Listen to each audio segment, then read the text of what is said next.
If I showed you two rental properties today, most people would choose the wrong one. Property number one is brand new, beautiful finishes, luxury neighborhood, amazing photos. And property number two is a 3-bedroom, 2-bath house in a stable neighborhood with good schools, average finishes, and absolutely nothing exciting about it. So most people would probably choose the first property. I would choose the second one every single time because after almost 2 decades in real estate, I have learned something that most investors discover way too late. That the properties that create the most wealth are usually the ones nobody gets excited about. And today I'm going to show you why boring rental properties often outperform flashy investments and why boring might be the smartest invest strategy you can have. You might think that having a boring property is going to make you money. You're like, what are you talking about, Nancy? And I'm going to just show you how boring properties hands down will make you more money over the long haul. When we think about rental properties and renovations and everything, where do we all go if we have never done this before? We go right to HGTV. I'm guilty of it. I did it. I would always watch HGTV and I'm like, oh my gosh, I want to renovate that property like they did. Put in all these high-end finishes and just trick it out so that it looks really amazing. But the thing is, I forgot my investment strategy, which is rental properties. And so over time, if I make luxury improvements to a rental property, it's not really going to give me my bang for my buck on down the road because a tenant's going to live there and the tenant is probably not going to appreciate all of the hard money and all of the time and effort I put into really doing out great finishes. As an investor, what we want is we want cash flow. We want appreciation. We want the numbers. We want our investment to make us money over time. So in the end, all of those HGTV and reality, how to flip a house shows have taught us to chase beauty. But really what happens is that becomes the enemy of profitability when it comes to owning single family investment properties. Boring is predictable. Boring wins every single time. Boring properties are easier to rent. So take my example. If you have 3 or 4 rental properties within 1 mile of one another, and you took money and put in fancy countertops or you repainted all the cabinets, not because they needed it, because it was the latest trend, and you think you're going to get $100 more a month in rent when the other properties, let's say they're all renting for $1,850 a month and you're trying to get $1,950 or $2,000, most tenants are going to go with the $1,850 price because that's more money out of their pocket for your high-end luxury. So boring and predictable properties will rent 100% faster than any luxury upgrade rental. They're easier to finance because number one, you're just doing simple, basic renovations. You're not going in there and putting in quartz countertops. You're not going in there and putting in high-end fixtures and light fixtures and things like that. Lenders love conventional, simple properties, and you'll get better terms and lower rates because of it. They're easier to manage. Same with putting appliances in. I don't buy high-end appliances, so we buy standard appliances. Usually they're white, maybe they're stainless steel. It depends on the property, but we don't go all in high-end on appliances either. That's easier to manage, less repairs, and if I have to replace it, it's not a costly repair. And then lastly, it's easier to sell because I have, that's the largest buyer pool of first-time home buyers. So if you have a 3-bedroom, 2-bath home that, has been a rental property and now you want to sell it, chances are you're going to be able to sell that property very quickly. And I know I've done it. I have had properties. My buy box has always been 3-bedroom, 2-bath, 15 to 1,700 square foot home, no pool, fenced in backyard, 2-car garage. And those properties, and I can tell you from my own personal experience from the last 20 years, those properties rent all day long. And as a former property manager, I can tell you that the fastest renting properties were 3-bedroom, 2-bath, 2-car garage, 1,500 to 1,800 square feet, no pool, in a neighborhood that had a park maybe or something. It didn't even have to, and it had no upgrades in the property. So that's what people are looking for. They just need, it's like a starter home. Think of it as a rental starter home. And the houses that most investors overlook. I've worked with people who they want to buy very high-end homes. They want to buy properties that are $400,000, $500,000 homes and think they're going to make good rental properties, when in fact, they're going to sit on the market a lot longer for all the reasons I just said. So number one, it's the average neighborhood. It's a 3-bedroom, 2-bath. The reason I don't go for big houses is when I have to fix the roof or the fence or paint the whole house or the foundation. The bigger the house, the more my cost is. So from an investor standpoint, stick with my buy box. And the thing is, when I've veered from it, where I've bought like a 2-bedroom, 1-bath condo or a 3-bedroom, 1-bath house, what happens is it didn't sell, it didn't rent, and it just wasn't my best buy. Now, why does it work? Because that's where most renters live. They want to live in something that matches demand, curb appeal. It's not exciting to talk about, but it's the most reliably rentable type of property that you can purchase. And so what do renters want? So if you're the investor, put yourself in the renter's shoes, if you will. So they want safe neighborhoods. They have a functional floor plan.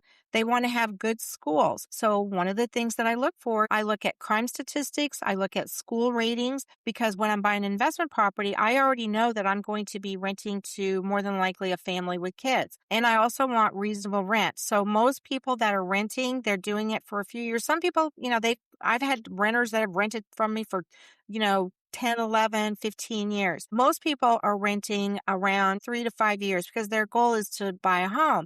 They want affordable rent. So if somebody's renting a 3-bedroom, 2-bath house for, between $1,500 and $2,000, that's kind of more doable than a rent that's $2,100 to $3,000. Because especially if the family has one or two sources of income and something happens to that income and they can't pay your rent, then you have another problem. So they're looking for the schools, the reasonable rent, making sure it's a safe neighborhood. So there is a maintenance advantage to boring. So if you have simpler systems, smaller footprint, you're going to have lower repair costs. And in the end, that goes to your bottom dollar. So if you have, let's say, 2 different rental properties, and one property has a pool. It's 4-bedroom, it's 2-story, it's very nice. It's in maybe a nicer neighborhood. And then you have the house, it's a 3-bedroom, 2-bath, it's only 1,800 square foot, no pool. So number one, what happens with a pool?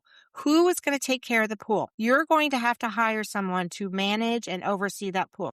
If you're renting to someone with kids, then like in Arizona, we had to have special locks, a special gate around our pool. You have to make it pool safe or kid-friendly safe. Otherwise, there could be a liability issue.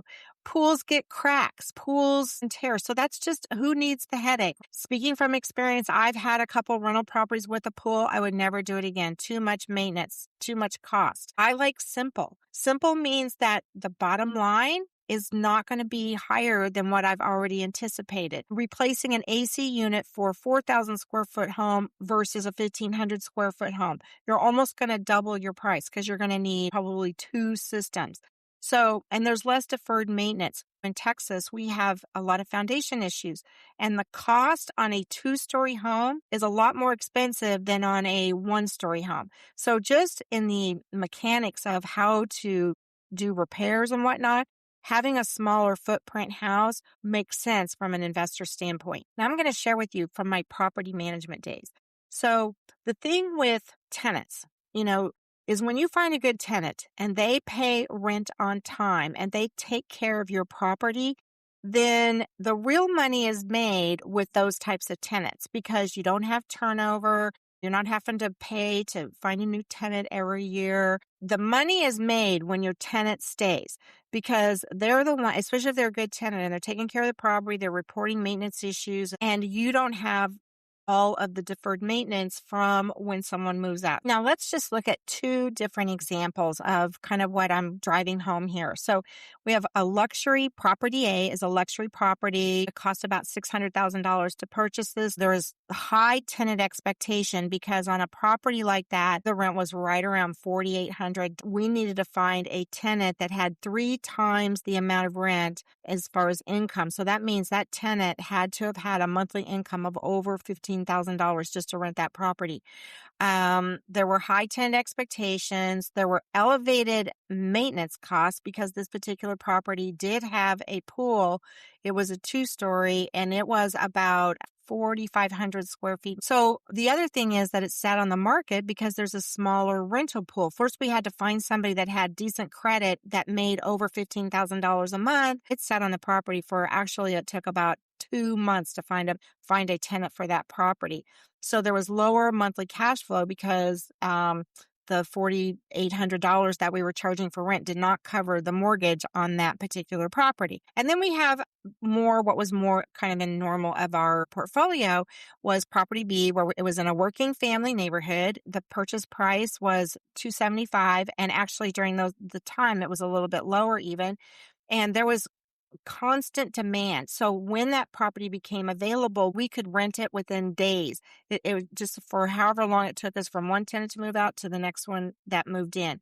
And a lot of times tenants just stayed there. We had lower maintenance costs because the property itself was smaller and we had a larger qualified tenant pool to pull from. So when you're thinking about investment properties, it's not just, okay, is this a good deal in a good market? But if it's going to be a rental property, who is going to be the people who rent to your property?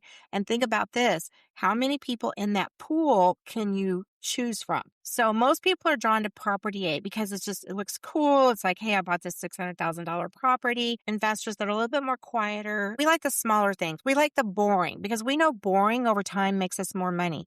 The splashy kind of sexy properties, not so much. I mean, yes, they look good on paper. Yes, if you can find a good tenant. Yes, if they make a great short-term rental. Yes, if you bought it right. So maybe you bought that $600,000 property and it's really worth $1 million. Then yes, that's a good buy. But what's your exit strategy? That's what you have to ask yourself. So the danger, I call it sexy deals, right? So it's exciting, right? It makes you feel like, oh my gosh, I've just made such a great purchase. I've increased my net worth and all of that. But yes, you have this property that's very high and you can do it for short-term rental properties. But here's the thing, the short-term rental market changes, doesn't it? Or the HOA decides that you can't do it anymore. When I buy investment properties, I always go, what are my 2 or 3 exit strategies? So if you buy a property for short-term rental, what happens when the market changes? But what happens if that market should change? So here's what I actually look for. So I'm looking for strong rental demand. So when I go into a market, I'm looking for a few of these things. So number one, I want to know that there's good schools and there's a demand. I want to know how many days does it take to rent that property? What is the vacancy rate? I want to know that it's in good schools. They don't have to be tier A schools, but they also don't have to be F. I also look at crime, cash flow, property taxes, and just in the area, does it provide stable employment? Is it someplace that families want to move? So real estate investors that own boring properties are the ones who are actually making more money in the long run. So one thing, and depending on the area that you're living in, what I see with a lot of women is that they want the HGTV turnkey rental property. And I can tell you that just doesn't exist in terms of boring. So if you are thinking, or this is what is holding you back, I need to find the perfect deal before I can start, is what you really need to be saying is I need to find a predictable, stable, manageable deal that performs month after month without drama. And because we teach you how to keep your daytime job, do you really want a rental that's going to cause you drama? I don't think so. So what these boring properties are really building for you is income. They're giving you stability. They're giving you options and giving you long-term wealth. That's what boring properties give you. How does it continue to build wealth for you? Boring actually scales into wealth. That's what I love about them. That's been my choice of investment all these years. So you stabilize and optimize. Lenders love single family homes and ones that rent. So when you can show, because when you go to refinance your properties or buy, what lenders typically will do is they will look at what they call a 25% vacancy rate, meaning, you can show that the property rents 12 months, $2,000, but they're going to say, well, we're going to say, well, not all the time. Then we're going to put in a contingency there. But when you learn how this system works with these boring properties, then you can reinvest and repeat. And the equity that you're building in the properties is what you can use to buy your next property. So you buy your first property, and each one that you learned, the single family, you buy the same boring type of properties over and over again. That's how you build strong wealth and a great portfolio. So the best rental properties are often the one nobody talks about.